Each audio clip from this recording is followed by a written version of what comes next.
Coucou tout le monde. Bon bah là on repart direction Mimizan. On va aller rencontrer un abonné. C'est cool.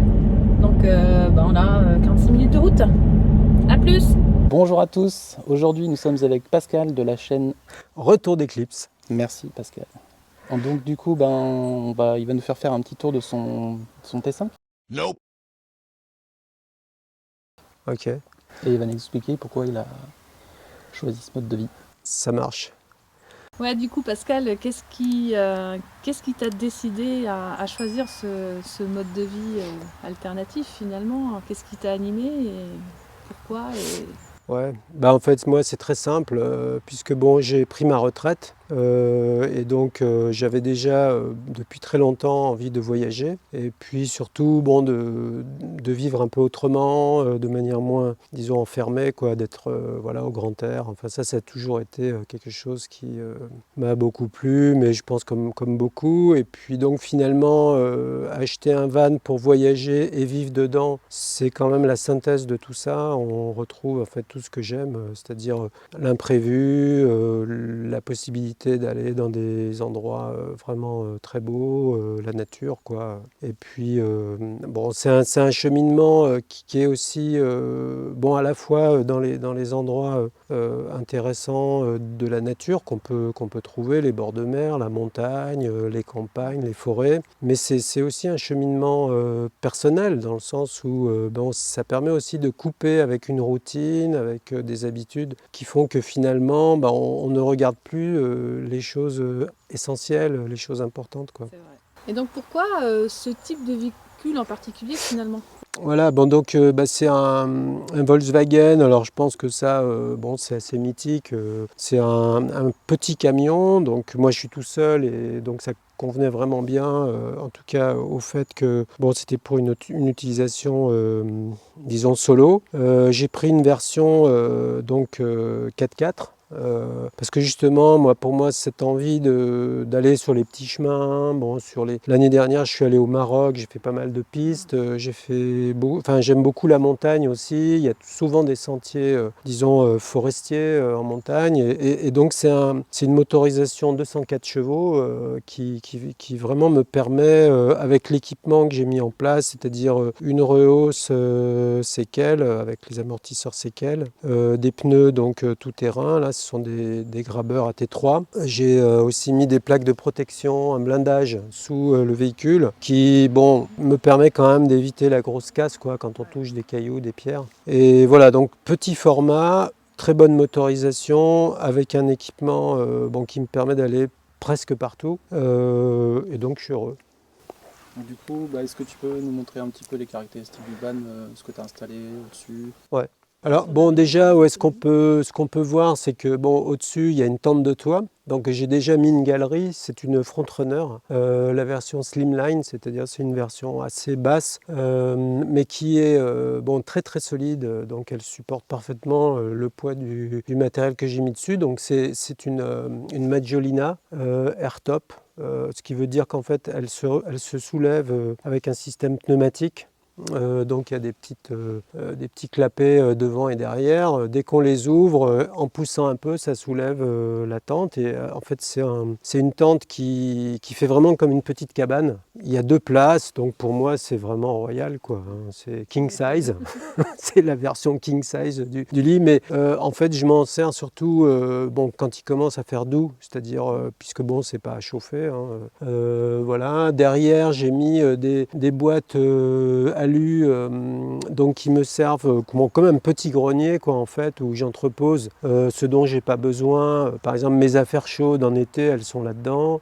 J'ai aussi un peu des outils, parce que en fait, ce qu'il faut dire, c'est que j'ai vraiment utiliser le van avant même qu'il ne soit aménagé. Donc j'avais mis un matelas au fond du van et puis j'avais amené mes outils.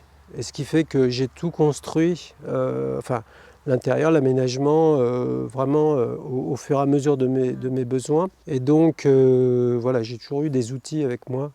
Puis il faut dire que bon, mon premier métier c'était menuisier, donc bon, je voulais aussi faire par moi-même tout ce que je vais vous montrer, quoi. Donc il y a une petite, ce qu'on voit là, c'est un jerrycan, ce qui est en fait il n'y a rien en ce moment, mais quand par exemple j'ai fait cet été des périodes assez longues en montagne, bah, je mets de l'eau dedans parce que bon, ça me fait une réserve supplémentaire. Et au cas où un jour je fais comme ça des longs périples avec peu de possibilités de ravitaillement en essence, je sais que j'ai aussi cette solution de pouvoir mettre de l'essence dedans, quoi. Voilà.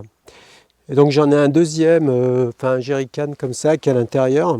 Donc c'est pareil, c'est une réserve d'eau, donc il y a 20 litres. Donc vous voyez, en fait, le principe, il est tout simple, c'est que bon, j'ai fait une espèce de meuble rectangulaire, comme une caisse en médium, donc marine. C'est un médium imputrescible, 18 mm d'épaisseur. Donc c'est à la fois extrêmement solide et imputrescible. Bon là, moi j'adore faire des vidéos et du montage, vidéo. Donc je voulais avoir un bureau. Et donc j'ai fait les choses comme ça, c'est-à-dire que cette partie-là c'est mon bureau, de l'autre côté là j'ai une petite chaise. Donc on peut voir le fond bleu là-bas, c'est justement pour les vidéos, pour faire des incrustations. Je m'en suis servi aussi comme piste d'atterrissage de mon drone, tout à fait au début. Donc c'était à double usage, vraiment pratique. Et puis pour pas sophistiquer trop les choses, j'ai fait les cloisons à la dimension des boîtes pour que par friction ça ne puisse pas s'ouvrir. Donc moi si je tire ça s'ouvre, sinon quand je roule et même si ça bouscule ça ne bouge pas. Vous voyez, voilà. Donc c'est le principe. Donc là, j'ai du matériel. Enfin, là, par exemple, c'est mes affaires. Là, j'ai du matériel photo. Voilà, là, j'ai mon drone ici. Ça, c'est ma partie petit-déj. Il y a ce que je mets dans mon petit déjeuner, mon gaz. Alors à l'intérieur, donc ce qu'on peut voir là-bas, c'est une batterie lithium 100 ampères. Elle est alimentée par 2 panneaux pliables. Donc c'est un Goal Zero. C'est 2 panneaux pliables qui font 100 watts chacun. Et j'ai un autre panneau qui s'appelle un Boulder. Donc c'est comme une petite valise qui fait 100 watts aussi. Et ça me permet en fait d'avoir une grande polyvalence dans le chargement de cette batterie. Parce que quand je roule, c'est donc l'alternateur via la prise 12 volts allume-cigare qui alimente la batterie. Donc là j'ai 100 watts d'alimentation, voire un peu plus quand je roule. Et puis quand je suis arrêté, dès qu'il y a un rayon de soleil, je peux sortir mes panneaux. Et à ce moment-là, je les oriente parfaitement de façon à avoir le maximum de puissance captée, quoi. Donc j'arrive à 70% des 100 watts, quoi, dans le meilleur des cas. Ce qui me permet de charger très très vite la batterie. J'ai aussi une autre batterie auxiliaire, donc ce qu'on voit là, le boîtier jaune. Ça c'est une batterie AGM qui fait 150 et qui est alimentée en fait en permanence quand je roule. Et ça c'est vraiment ma batterie de secours quand j'ai plus de batterie lithium, quoi. Voilà. Ouais, donc ici j'ai fait cette cloison en tissu. C'est un avantage, c'est que donc elle est à la fois occultante et une partie thermique. Donc ça réfléchit en fait les infrarouges, donc c'est thermique. Ça garde bien la chaleur ici. Et puis de l'autre côté c'est noir, c'est occultant et donc on voit absolument rien à l'intérieur, quoi. Et le fait que ce soit un tissu me permet comme un rideau d'entrer et sortir. Voilà, moi je voulais vraiment quelque chose de simple, pas cher, qu'on vienne à minima, quoi, parce que moi c'est un peu l'esprit de tout ça, c'est de faire des choses un peu minimalistes, de manière à pouvoir changer si ça me convient pas, quoi. Voilà. Mais je dois dire que non seulement je suis fier, mais c'est efficace de ce dispositif. Voilà, derrière j'avais acheté ça, c'est vrai que ça je recommande derrière les sièges, là, c'est des petits rangements qu'on peut mettre accrochés à l'appui-tête. Donc voilà, j'en ai des deux côtés, on a toujours besoin de petits rangements. Voilà, moi je suis un adepte des aimants aussi, hein, donc voilà, j'ai des petits aimants comme ça, c'est vraiment pratique. Donc derrière, bon, on peut voir là, j'ai fait cette mezzanine, donc ça me permet de ranger en haut des choses très très légères. Donc j'ai par exemple, voilà, en ce moment un manteau, bon, un casque pour écouter ma musique, bon, des petites choses légères, des habits. Bon, là j'ai mon matelas. Donc ça c'est un matelas qui est pliable, qui a été fait sur mesure, donc il se déroule et donc il se déroule sur la table, voilà, avec cette couette. Voilà. Donc c'est vraiment pratique. J'ai mis un surmatelas comme vous, un surmatelas à mémoire de forme, là. Ça rajoute un petit confort, c'est sympa. Voilà ce qu'on peut dire. Bon bah ici donc j'ai une glacière donc qui en fait ça j'ai mis un truc à glissière pour pouvoir sortir. Là j'ai des réserves. Il y a beaucoup de fruits secs. Parce que bon, comme je vous l'ai expliqué, j'ai un régime alimentaire très étudié à la base de fruits secs, etc. Donc, qui me permettent de tenir la journée sans problème, avec un gros petit déjeuner. Ma glacière, là, bon, alors c'est vraiment temporaire parce que j'ai acheté un petit frigo là, donc je vais tout revoir cette partie, l'arrière. Je vais pouvoir mettre, je pense que je vais mettre le frigo ici. Bon là pour l'instant c'est de l'eau. Voilà mon petit aspirateur. Bon, je suis très fier de mes boîtes en plastique là. Parce que bon, elles m'ont coûté, je crois, 4 € pour la petite. Là, ça doit acheter même pas 10 €, je pense. Je les ai vissées à la mezzanine. Et donc, je mets en fait tous mes petits câbles pour voilà, le smartphone, les appareils photo, enfin, tous ces petits câbles en général qui traînent. Bon, bah, comme vous voyez là, bon, bah, avec des trucs tout bêtes, voilà, je mets mes gants. Là, ici, j'ai voilà, les produits pour me laver, pour faire bon, un peu de trucs. Bon, bah, ici, donc ça, voilà. Ça c'est un panneau. Donc là j'ai des rangements de panneaux, vous voyez, par exemple. Là j'ai un panneau. Donc c'est ça. Et ça voilà. Exactement. Et donc ici, donc là il y a mes sorties de câbles, voilà, qui vont à la batterie. Et puis donc je les branche là. Et puis c'est très simple quoi. C'est très très simple. Donc des fois selon l'orientation, mais je peux les pendre en haut ou sur le côté ou les mettre par terre. Enfin ça dépend. Voilà. Ça c'est une petite. Bon, je pense que tout le monde connaît ça, hein, ce système-là. Hein, bon, ça j'ai pas besoin d'expliquer. Voilà, j'ai ma table. Ici j'ai une chaise pliante.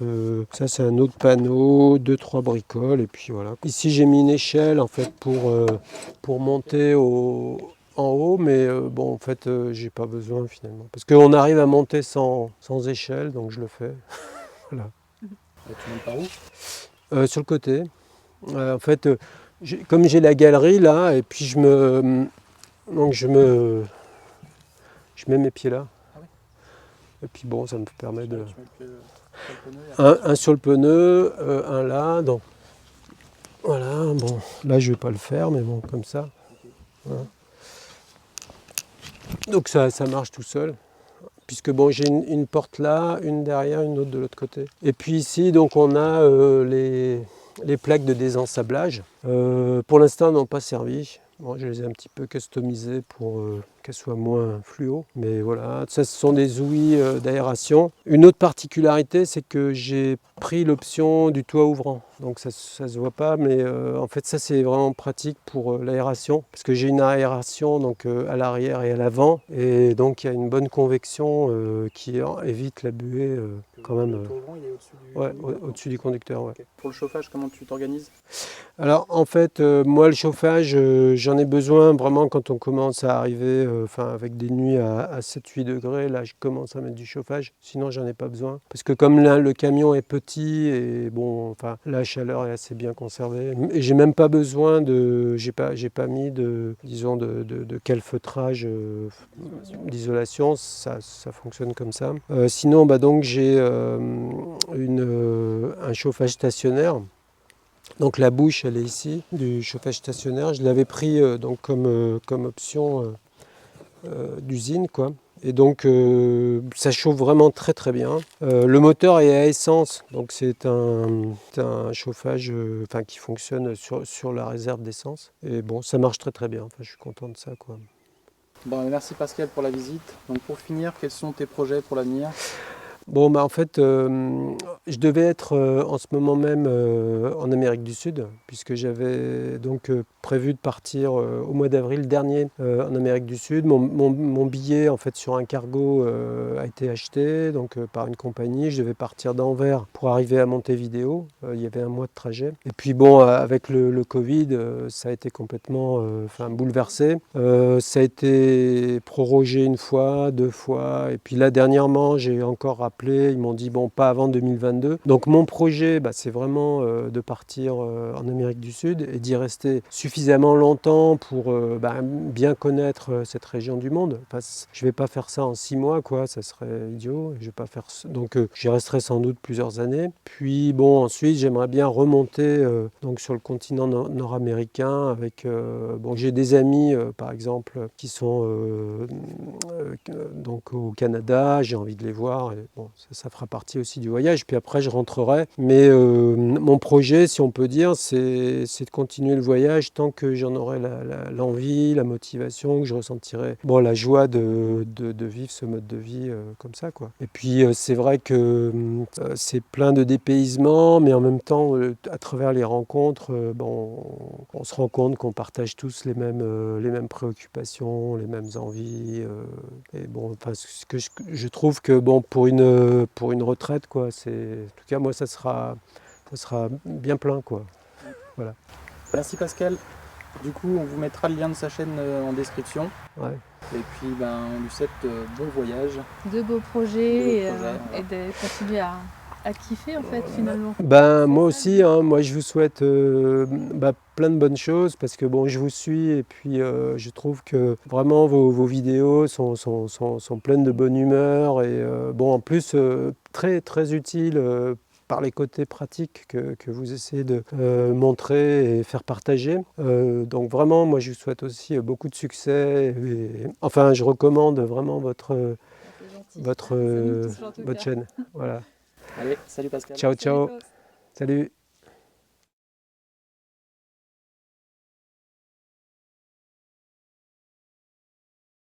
Donc Xavier et Pascal jouent avec leur drone. Ça donne ça. Il y a le grand et il y a le petit. Excellent.